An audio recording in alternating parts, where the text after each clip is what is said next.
Hello my fellow investors and welcome back to another viewer requested fundamental analysis video. Guys, today you will have two videos you probably should have already seen. The one from this morning where I covered CPI.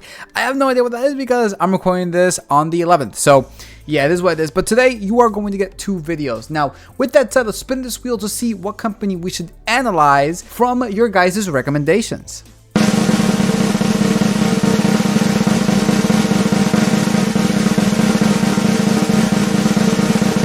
That's really close. Oh, wow. Okay, looks like we got the company Jack. Now, this one was brought up by Tony. Wow, we finally got one from Tony. Feels like when June was happening, it was all we were getting was just Tony's recommendations. But yeah. All right, guys, let's take a look at JAKK and take a look at this company's fundamentals and, of course, what price we should pay. So with that said, let's get started with this analysis. All right, everybody. So to my surprise, this is actually the company Jack's Pacific, and I thought this was a REIT company, but no, it makes toys apparently. So let's take a look at what this company actually does when it comes to their profile. We got Jack's Pacific Inc. designs, produces, markets, sells, and distributes toys and related products, kids, indoors and outdoors furniture, and other consumer products worldwide. I mean, that pretty much just sums it up right there. That's actually kind of interesting. I was not expecting this. You see that consumers are discretionary and leisure products. So yeah, very, very interesting company. Now let's jump into their earnings summary to see what it was last quarter. And taking a look at this, we can see that they had earnings on July 27th. EPS normalized actual coming in at $1.26, beats by 76 cents. EPS GAAP actual 58 cents, beats by 9 cents. And revenue of $167 million, misses by 2.02 million. You can see next one will be on, well, November 1st, and you can see that two revisions and all of them to the downside. So that's kind of interesting to see.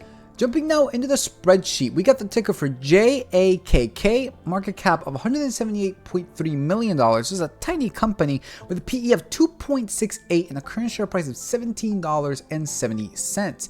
Now, if we take a look at this graph on the 1 year, this thing is down 10.11%. Year to date is probably up. Yeah, it's up. It's actually not up by a lot, only 4.3. 52-week range is 1367 to 2461. So we are smack in the middle. Still though, with a PE of 2.68, it's looking somewhat decent, honestly. Now they don't pay out the dividend, which means all of this free cash flow is going straight into themselves, and we can see that the last year's free cash flow is higher than that of the 5-year average. So let's take a look at now the fundamentals. We got the net income 5 years ago of negative 42.4 million to 1 year ago of a positive 91.4 million. There's a massive jump of 316%. We can see that the outlier here is actually 4 years ago where they went slightly lower. However, you could see that if you remove the 4 years ago, 532, it's actually consistently increasing.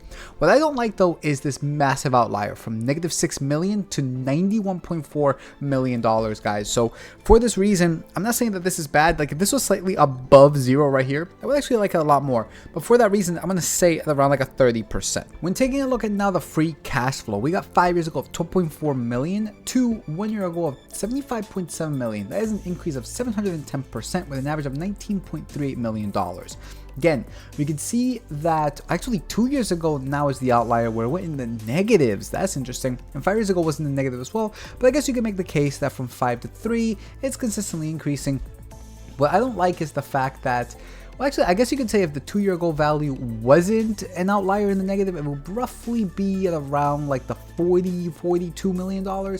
So that's a little bit better, but still, the fact that you have a negative right 2 years ago, it's kind of worrying. But then again, the whole COVID thing, it kind of just makes, it's a very, very awkward company so far, just with these two. So I'm going to go with a 50%. I have no idea necessarily where this one is going. The revenue actually doesn't look too bad. We can see 5 years ago of $567.8 million to 1 year ago of $796.2 million. That is an increase of 40.23%.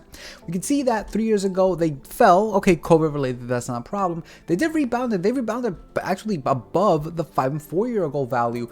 What I don't necessarily like is this big jump from 2 to 1 year ago, but all in all, not too bad. I'm gonna say an 80%. The assets minus the liabilities is looking kind of weird. We can see that, well, no negatives, which is good, but they got really close 4 years ago. And yeah, now from 4 to 2 years ago, I guess it's consistently increasing, but that's a massive jump from 2 to 1 year ago. But then they've continued. Once again, this is very, very awkward. Like most of these graphs are so awkward. Average total assets is $365.2 million. Average liabilities, it is $288 million. Doing the difference, we get $77.5 million. I'm going to say, guys, once again, the 50%. It's very, very weird, and I don't know necessarily where this is going. Cash flow minus the liabilities looking actually kind of interesting. They had instances where they did come down, but the overall trend, it is to increase. Especially 1 year ago, they brought it all the way up to negative $178.5 million, where the average, it is negative $284 million. All in all, this isn't looking too bad. I'm going to say roughly, actually, I'm going to say like an 85%. It's actually not a bad looking metric. Now, taking a look at the shares outstanding, this is a massive amount of dilution. We can see that 5 years ago it was 2.3 million shares to today of 9.9 million shares. That is an increase in the 5 year of 330.43%. Previous year to the current year, this is looking at 1 year ago to today, that is an increase of 2.06%.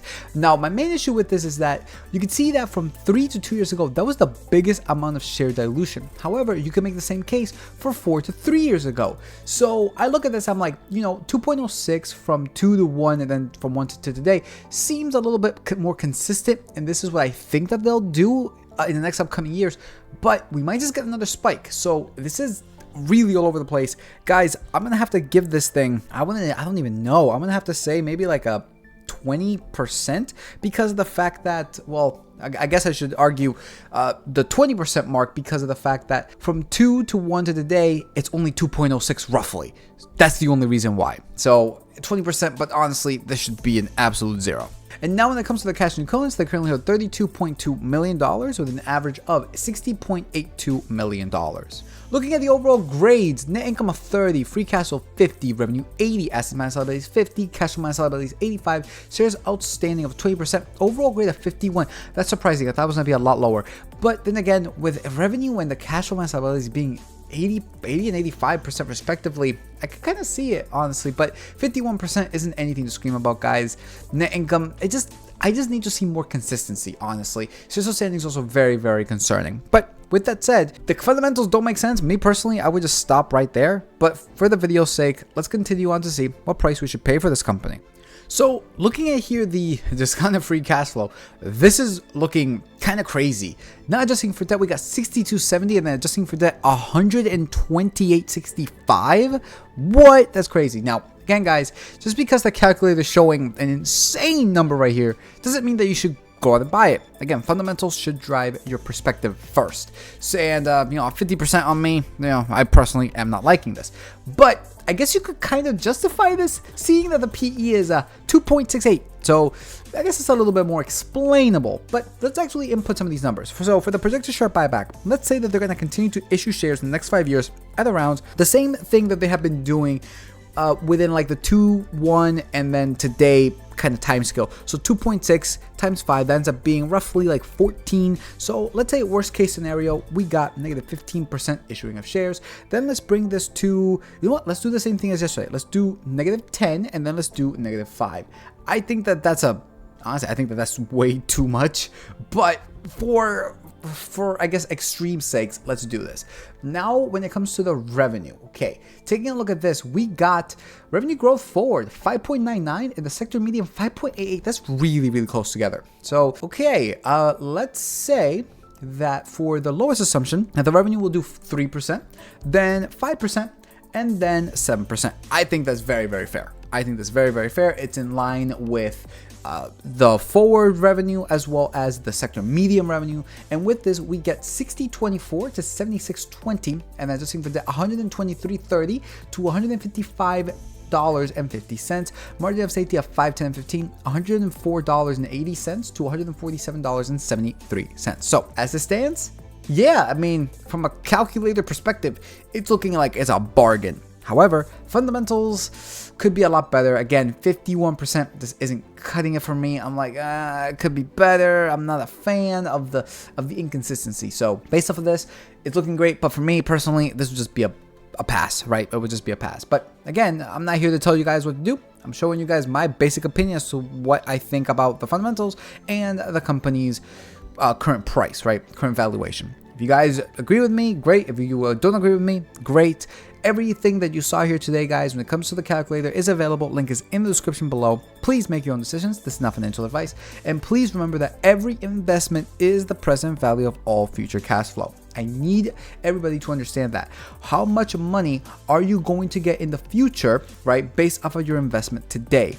Because at the end of the day, guys, you want to put money into companies, you want to invest your money in order to grow it. That is essentially why I constantly say that every single time. Every investment is the present value of all future cash flow. So please make your own decisions, not financial advice. Thank you so much for the recommendation. But for me, yeah, this is a pass. If you guys do like this kind of content, the best way that you guys can help support us, it is by liking, subscribing, commenting. That really is it, guys. That really is it. So, we appreciate everybody who watches, everybody who comments. If you guys are willing to give us, super comments or like a tip or something like that, it's great. But at the end of the day, what really matters, what we mostly care about, it is to grow the channel, right? We want to make this into a company. And yeah, thank you so much for everybody doing that. Now, I do have an announcement, and that is that by the time you guys see this video, around 4 p.m., we're going to have a live stream at around 6:30 to 7 p.m. where we're going to talk about inflation. Now, I did just put out a video earlier this morning about it, but we want to get Mike's also interpretation of this. So we're going to have a live stream tonight from around 6:30 or 7 to maybe like 7:30 or 8 o'clock, right? So we're going to have that live stream. And on Friday, we're going to have the live stream for the earnings because banks have earnings. I believe we got JP Morgan, Citi, and Wells Fargo on Friday the 13th. So that's an opener, right? So yeah, guys, make sure to stop by and say hi. And again, that is the best way that you can support us if you like this type of content. Now taking a look at the options chains, the one that we got over here, it is for October 20th, 2023. And we can see that there is nothing for the puts, guys. We only got one bid for a strike of $17.50, and that's at $10. And then for the calls, we got one bid for a strike of $20, and that's for $5. Really isn't much of anything to see here. So yeah, here are the options chains for jacks. So all in all, thank you so much for the recommendation, Tony. I really, really do appreciate it. It's a company I wasn't expecting to do. Honestly, I really wasn't. Toys, man, it's been a while since I played with toys, even though I've never really played with dolls. But still, you got my point. When it comes to a company, pass. Honestly, a pass. But again, you guys do what you wish to do. Not really gonna tell you what to do with your money. It's your money. But anyways, guys, that pretty much does it. Make sure to follow us, and the new tech sites link is in the description below. So as I said, peace out, and hopefully we see you all on the live stream in just a few hours. Peace out.